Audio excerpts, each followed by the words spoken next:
Born of divine lineage, she possessed an otherworldly allure that set her apart from all who came before her. Her eyes, deep and mesmerizing, held the wisdom of ages, lined with kohl that accentuated their hypnotic depth.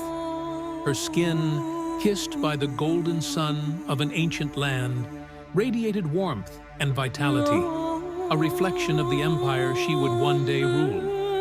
Crowned with cascading ebony curls, she carried herself with effortless grace, every movement a delicate balance between power and seduction. Her voice, rich and melodic, could command an army or soothe a troubled heart with equal ease.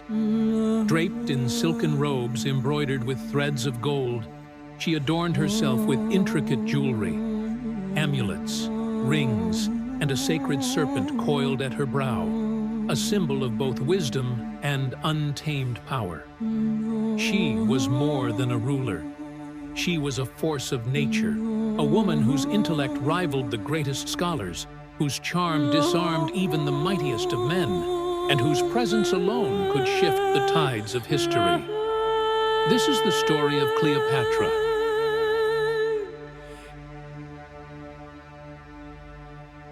Born in 69 BCE, Cleopatra, the seventh Philopator, was no ordinary child. The blood of the Ptolemies, descendants of Alexander the Great, coursed through her veins. While others saw Egypt as a kingdom of fading glory, she saw an empire yet to reach its true potential. From a young age, she was unlike any ruler before her. She spoke multiple languages, mastered the art of persuasion, and studied the wisdom of the ancients. Unlike her predecessors, Cleopatra did not simply rule Egypt, she became Egypt. When her father, Pharaoh Ptolemy XII, died, a struggle for the throne began. She was forced into exile by her own brother, Ptolemy XIII, but she would not remain in the shadows for long. Legend speaks of the moment she met Julius Caesar, smuggled into his chamber, rolled inside a Persian carpet. When it was unrolled before the great Roman general, she emerged like a goddess, confident and cunning. Enchanted by her intelligence and ambition, Caesar sided with her, and together they reclaimed the throne. Cleopatra ruled not just with power, but with strategy. She sought alliances, not just for survival, but for the prosperity of her people.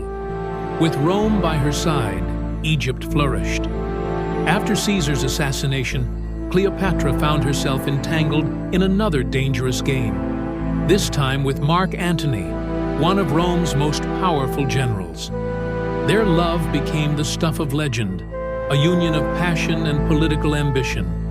Together, they defied the Roman Republic, ruling over the East with dreams of creating a new empire.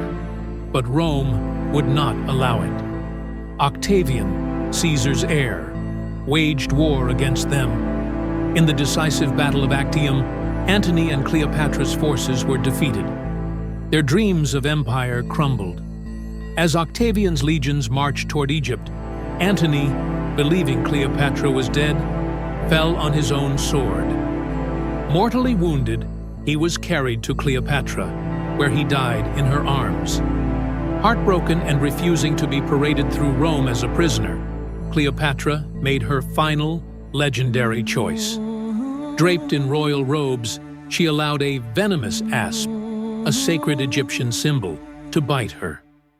With this act, she defied her enemies, ensuring that even in death, she would remain a queen. Though Rome took Egypt, they could never erase her legend.